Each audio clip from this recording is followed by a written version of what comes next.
Welcome to the Wine Camp podcast, where we look deeply into regenerative, organic, and Demeter biodynamic certified wine growing and farming. My name is Craig Camp, and I am the general manager of Troon Vineyard and author of the Wine Camp blog at craigcamp.com, where I am chronicling our regenerative mission at Troon. This is meant to be a podcast for those that aspire to, as the Regenerative Organic Alliance says, farm like the world depends on it.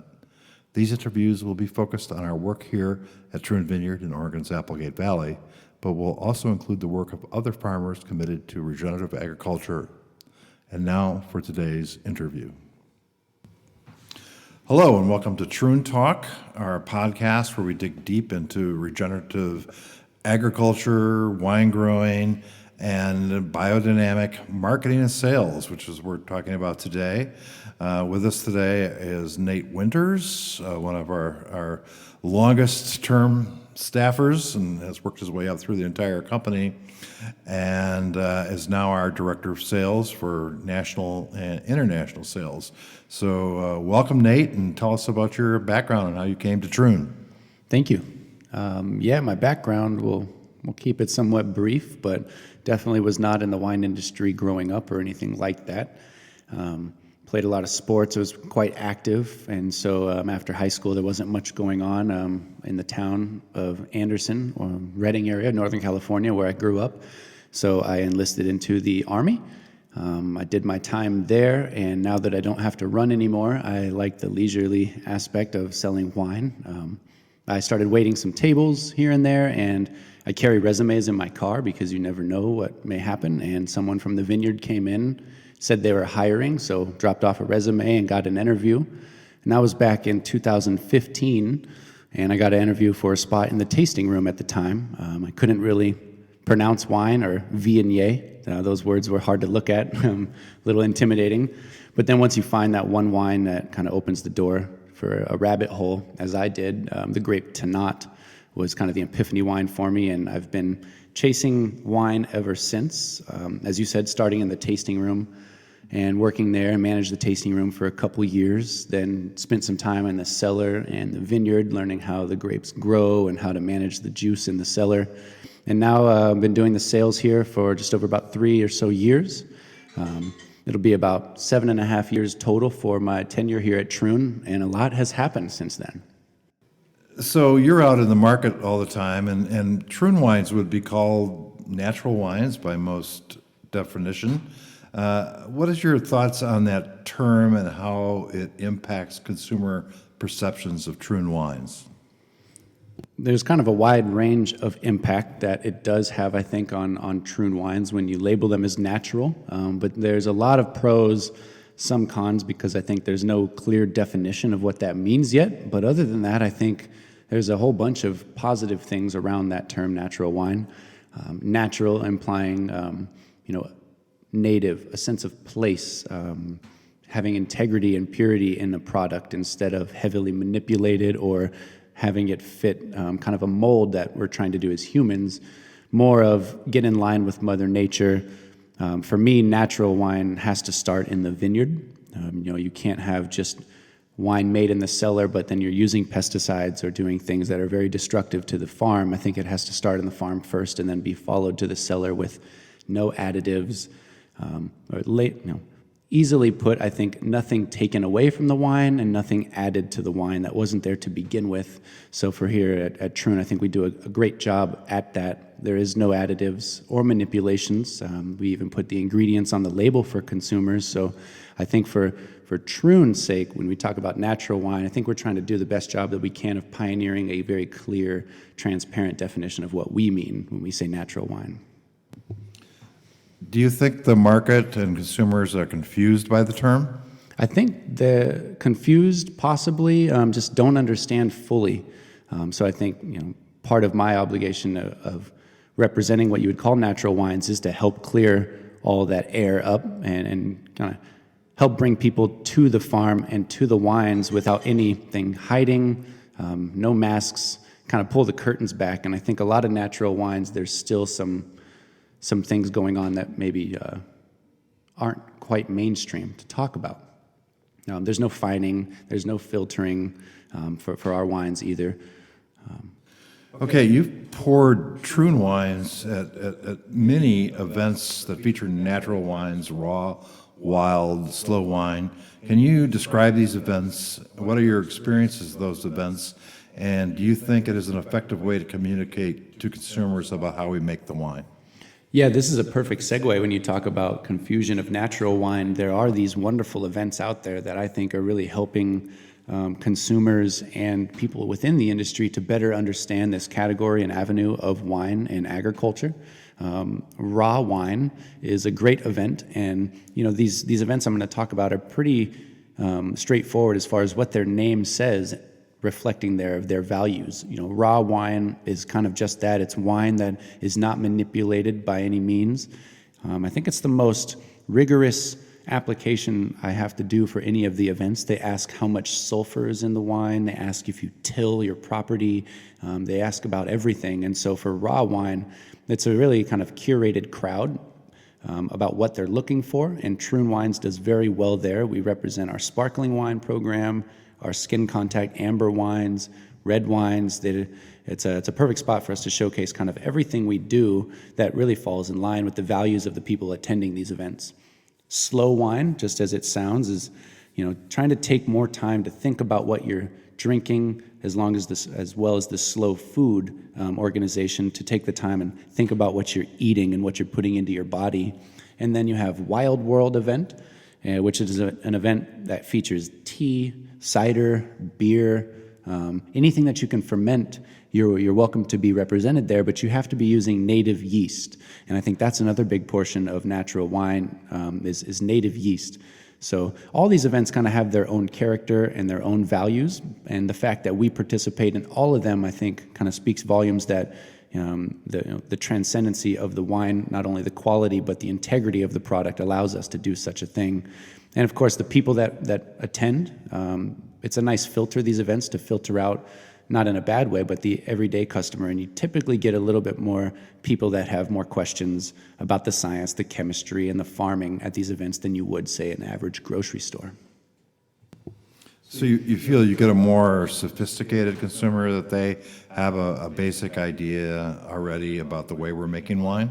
I would agree with that, as well as just a more open-minded person as well. You have more of a specific questions they're asking, but people that are more willing to hear what you have to say instead of following a dogmatic approach to winemaking. These people are very open to see how to do things differently to make just a better product that reflects a sense of place. You travel around the country a lot. It seems like natural wine bars and natural wine shops are everywhere now, no matter the size of the city. Is this just a trend you see taking off everywhere? I think it's kind of both a trend and something that's here to stay. As you know, Craig, the world of wine has been doing things before, America has caught on to it. And back in Europe, they've been making wine in this fashion for a long time, just calling it wine. And so to come up with these natural wine shops, I think is a great way to get America's mainstream drinkers in line with what we're doing, with having more value and kind of intentions behind what they're drinking. So in these natural wine shops, you're going to find everything from, you could find DRC, you could find some wonderful wines that some people won't think are as natural as others. And then you can also find the wines that are so natural that you may not like to drink them as much as others. There's a full spectrum, but I think these natural wine shops are really doing a justice for the wine industry and taking the consumer on their backs, where the restaurants kind of couldn't through COVID. You've seen these independent retail shops really popping up and really kind of leading the charge to keep really awesome wines on the shelves at affordable prices. And that's kind of the spot I found Troon Wines to do the best, where there's a wine steward, someone there to hand sell and talk to a consumer or a guest or customer directly about the product, instead of going through a sea of wines when you're in the grocery store or a general wine shop. The natural wine shops they're very open, and you find a very welcoming aspect for them to teach you about it. They don't want to keep secrets for themselves. They're quick to tell you about their favorite wine on the shelf and why it's their favorite wine. So yeah, across the country, even in Iowa, you have Kansas, you have a lot of places that are really progressing the wine culture with or without food.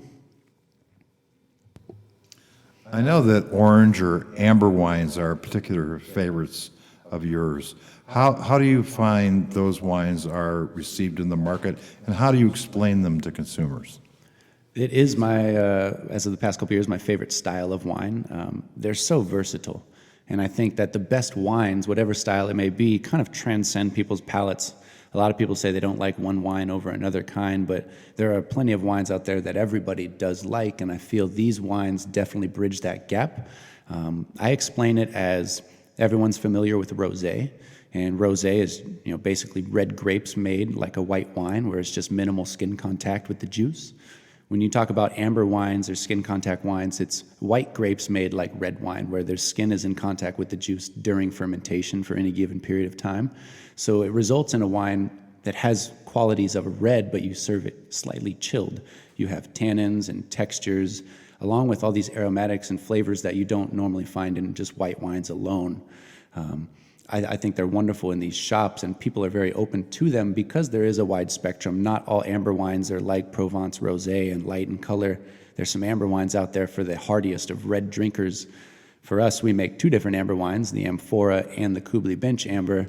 So we have kind of that entry-level wine with a little bit more fruit-forward, refined tannins, and then we have a little bit more esoteric for those wine geeks out there as well. So you're a certified sommelier from the Court of Master Sommeliers, so we'll ask you the inevitable food and wine matching question about amber wines. Where do you see these fitting into meals and dinners?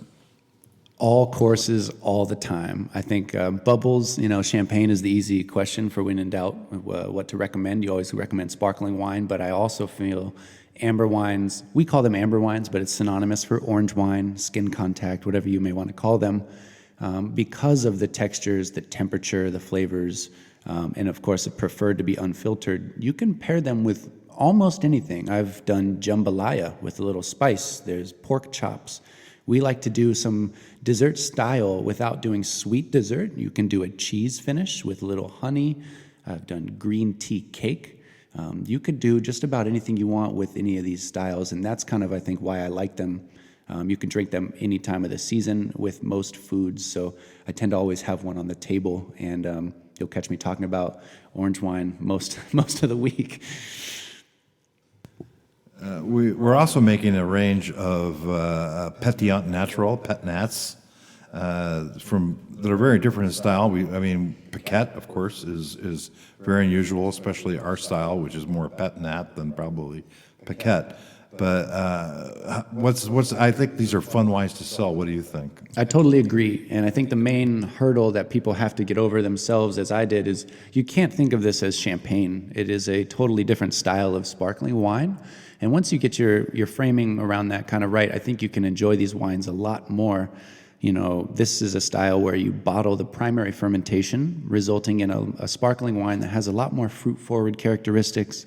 The bubbles themselves are not as tight. They are a little bit more textural, enveloping of the mouth and the mid-palate that you have there. Of course, our Piquette has a lot of different grapes in it, red and white skins, so you have a very distinct style there. A lot of different Piquettes around the nation, from New York to Texas. Or you can kind of blend kombucha, cider, wine, and beer in this Venn diagram, and Piquette style kind of falls in between that. And a lot of these, just given the style of how it's made, tend to have these volatile aromatics to them. And I'm really proud of ours, that ours is the most wine-like Piquette that I've been able to come across. So in that sense, it works as a great bridge to natural wine from people that are very used to very clean one style of bubbles. This can definitely get you over to another. But pet nats in general, of having something that's not pretentious, that you can drink during the week with a lot of different things as well. Share with your friends. We put ours under a crown cap and in clear bottles. We want you to see the color. We want you to open the cap and drink them. They can age for a little bit, but I wouldn't recommend sitting on them for years as you would champagne. So as we all love our sparkling wines, they all do have a role to fulfill on the table for what you would like. Well, we have some 20 varieties here on the estate at Troon. That means that you're out selling a lot of different varieties that people don't know. What kind of reaction are you getting to wines from Tannat and just the less well-known varieties? I happen to really love these grapes, so I feel like I try to put a little bit more passion in when talking about them. And when I leave Oregon, most people are expecting Oregon to be followed with the words Pinot Noir or Chardonnay, which is great, but that doesn't really work for us down here in Southern Oregon. So I find it's always an advantage to come at people with something new. There's always something to talk about new or to learn when Troon is coming at you from Oregon and you don't necessarily live in the state. A lot of wine lists, a lot of sommeliers, a lot of exams that you're only taught about the Willamette Valley and not necessarily the Applegate Valley. And we have a wider climate index, a climate that can grow a lot of different things. So for us to have 20 to 21 grapes on the property, that gives us a lot of colors to work with on our palate. So whether it's explaining how our blends come together or how we pick 4 different clones of Syrah for each soil type, we can bottle them by themselves or blend the Syrah. I think it kind of opens people's eyes to, say, if they're familiar with Syrah, they're not necessarily familiar as much as how it plays with Carignan or Cunwa or Cinsault. So that gives me an opportunity for education as well as entertainment out there in the market. The Tannat, that's my favorite. As I said, my epiphany wine there. And knowing how Tannat is across the world and how masculine and how structured those tannins can be and how inky of a wine, ours tends to be slightly rounder edges, a little bit more approachable in its youth. And so to help have a wine that, everyone wants to drink these awesome wines, but some you have to wait 10 years before it's actually drinkable. And so for our wine, we can talk about it and drink it together. I think furthers the understanding of not just that grape, but of red wines and the possibilities of them in the world. Obviously, biodynamics is very important to us here at Troon. It's something we've worked very hard to achieve our biodynamic certification. How do consumers perceive biodynamics, and how does that fit into the natural wine scene? With biodynamics being developed in the early 1900s, since then it's come a long way. And I would say even in the past 5 years of working with biodynamics, I've seen the consensus of people kind of change from viewing it as this, faith-based approach where there is some voodoo aspect and belief associated with it, to a lot more science-based and rooting these things in a foundation and measuring what we're doing on the farm. So I think speaking about biodynamics with both sides there, having faith and following that boundary of unknown when you're farming and learning your farm every year and layering in more aspects of diversity, it also helps to then years later show your work in a sense. I was always getting in trouble in math class for not showing my work and just giving the answer. And so I feel like this is a great way to provide that work so that you understand the answer a lot better. And in the wine scene, I think biodynamics has got a lot of respect from a lot of people. And when it fits into the natural wine scene, I think, biodynamics' goal with wine is to reflect a sense of place. We're not slapping a bunch of new oak and all these manipulations on the wine to cover that. So when you talk about natural wine, whether it be integrity or the reflection of that site, I think biodynamics is the best way to achieve such a thing with integrity. Well, how would you explain biodynamics to somebody that was not familiar with it? Here at Troon, I think we have a very, very concise way of doing that, which would be, I like to lay out organics, organic farming of a list of things you're not supposed to use. So thou shalt not use these things, and you're considered to be organic. Biodynamics takes it a step further where they tell you what to use and what to put back into the farming system. So a thou shalt use list, where regenerative organic would be the next step of tying in more layers. But I think that's the major difference in my eyes of a holistic approach of putting back in. Organics can be just a very extractive form of farming and doesn't focus on putting back. And so with the composting, with our animal integration along with the people, I think that would be the main difference for me of biodynamics, is treating that farm as one whole organism, so everything matters, not just the garden or not just the crop, but the soil, the people, a full holistic view. You mentioned the regenerative organic certification. Obviously, we're very proud at Troon to just have achieved our gold level certification in regenerative organics, second winery in the world and fourth farm overall globally. Where do you see the regenerative organic certified label fit into the marketplace? It's very, very early in the process of recognition for this certification, but I think this is the best home for it, right in the middle. I think it helps further the envelope of bringing the people back into the equation of these businesses and of the farms. Like I said, organics, is just kind of focusing on the land and the farm, whereas biodynamics, there's more layers of integrating, whereas the regenerative organic certification, they're actually having you measure and demonstrate you're sequestering, carbon and building organic matter. So I think more science, and I think in a world where natural wine, that term is so undefined, having a little bit more of this science envelope and kind of walking the walk as well as talking the talk could only help kind of further this agenda of natural wine and what's good for you and what's nutritional. I think this is a great way to show those differences instead of just talking about it. Anyone can say they're farming biodynamic or farming this way, but the certification gives you those guidelines so you know how natural this wine is. And we don't just say it's natural, but it's this natural. You can't see my air quotes right there. So natural wine, there's a lot of discussion about it with vaults and things like that. I think we've always prided ourselves at Troon on making what we would call clean natural wines. Do you sometimes feel that term locks you in a box? The term clean wines, natural wines.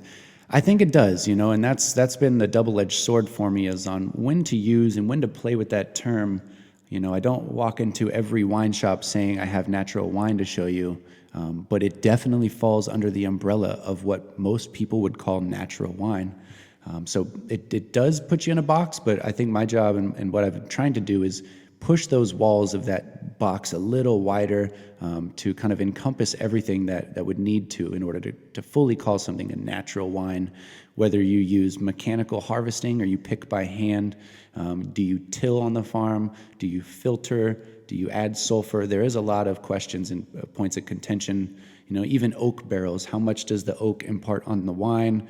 So when you talk about natural wine, there is so much to talk about. And I think, you tend to, who you're talking to is the box you may be put in. So obviously you've seen some pretty dramatic transitions here at Troon since you first arrived. How would you describe that transition, and what does that mean to you as a person? In the beginning, there was not much meaning to me as a person because I wasn't fully understanding it, but not just observing a process over the past 5 years, but being involved in the process has totally reshaped, not only my business career and trajectory and values, but my personal life of how to, over the past couple of years, my favorite word has been diversity. I think the more layers that you have in a system, whether that be your body or your microbiome of your gut or a farming system, the more diversity you have, the healthier that system is, the more resilient it is.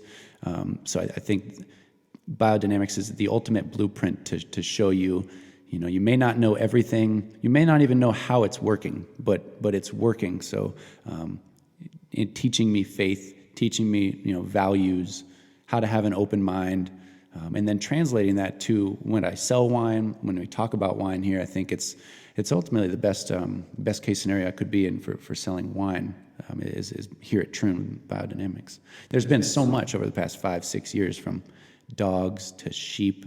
We have an apple orchard with 41 types of apples and over 220 trees, so we'll co-ferment cider. We have bees, a 2-acre produce garden that we sell to local restaurants. It's a full farm approach here instead of just a vineyard.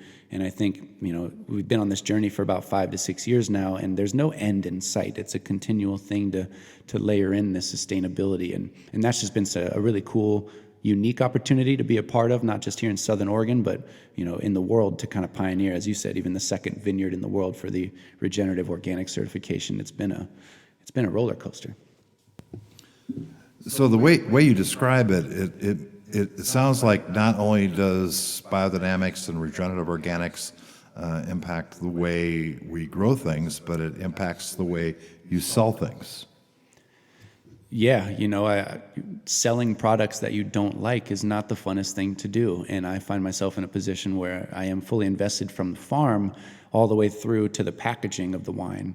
Our labels aren't even made from trees. We have corks that are sealed with beeswax and vegetable oil. So it only helps me to have integrity in selling these products as well, and easier to get behind these products. And especially when I'm in a market with a lot of other wines that don't necessarily have those common things, or those things in common with us.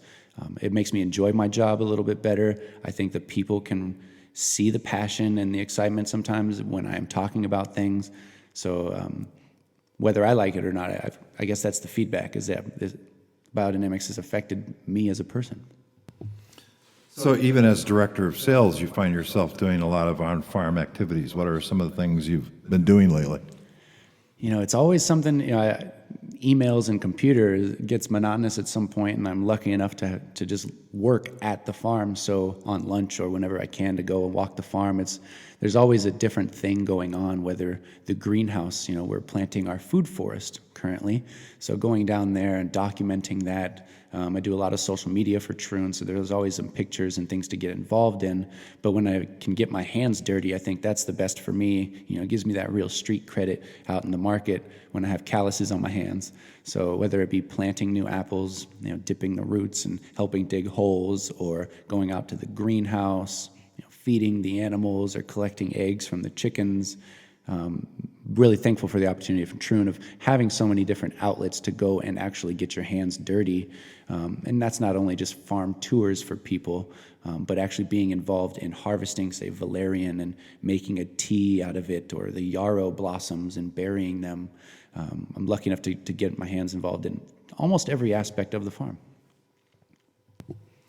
Obviously, you get to travel a lot more than most people here in the farm. How does it feel when you come back to the Applegate Valley, and how has traveling so much really changed your perspective on the Applegate? That's right. I learned that you don't really learn about the place until you leave a place and come back. And that's been really nice. Not that I ever take for granted where I live or where I work. I love it, and I get, a hard time from a lot of people, because every day I'll say it's beautiful out here, and people say, "Oh, you're not from here, are you? You must not be." But I really do appreciate where we are, not just the natural beauty, but the potential of this place. And so when I leave for a week to go to New York, and I'm surrounded by, a concrete all day long, and then I come back, it may just be a week, but you can notice the change, the growth in the vines, the growth in the trees, the green.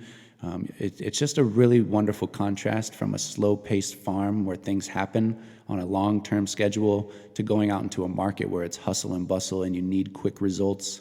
So I think it definitely, it's a revitalizing thing to come back to the farm and see what I've missed and what I can be a part of again, and then using that as ammunition, for lack of better words, when I go to the market. So now we're in early 2023. What things are you most excited about at Troon for the next year? I need a long list for this piece of paper. I feel like over these past 5 years, there's been a lot culminating, and 2023 is really that year where it's finally coming to fruition and getting to the people.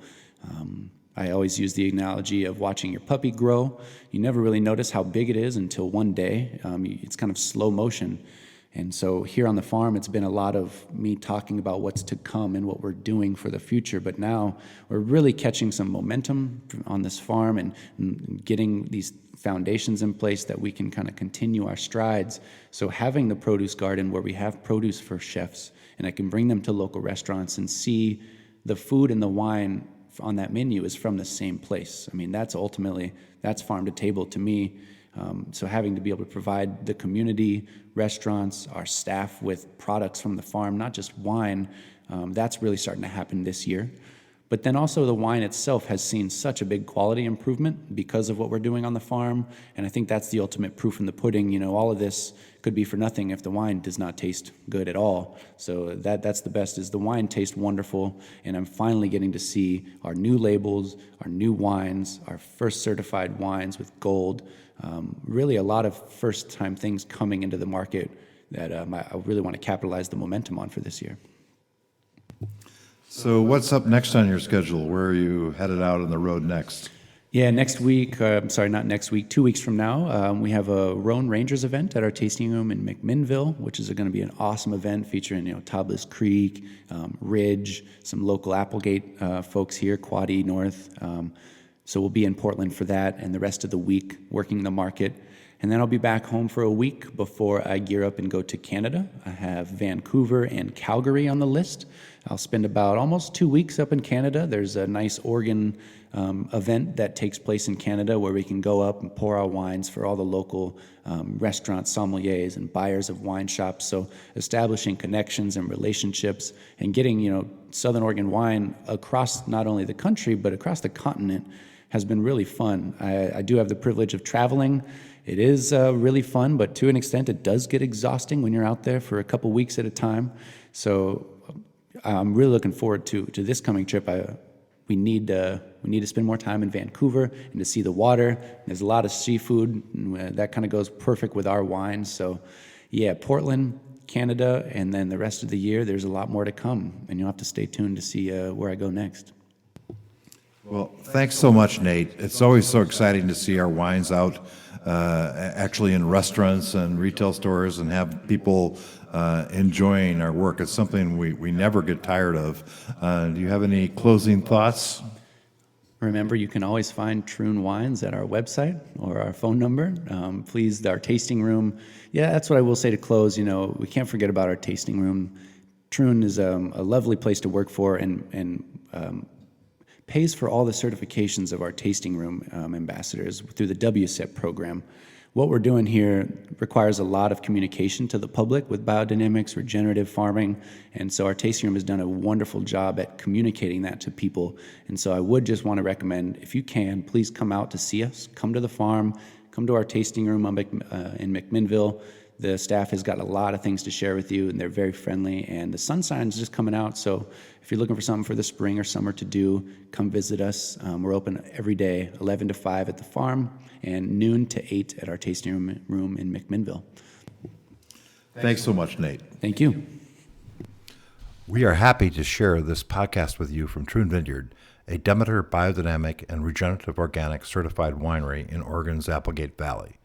We farm like the world depends on it and produce authentic, naturally crafted wines.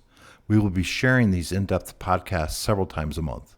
To learn more, I encourage you to visit our website at troonvineyard.com and those of the Regenerative Organic Alliance at regenorganic.org and Demeter Biodynamics at demeter-usa.org. Thanks for sharing our voyage to regenerative agriculture with us.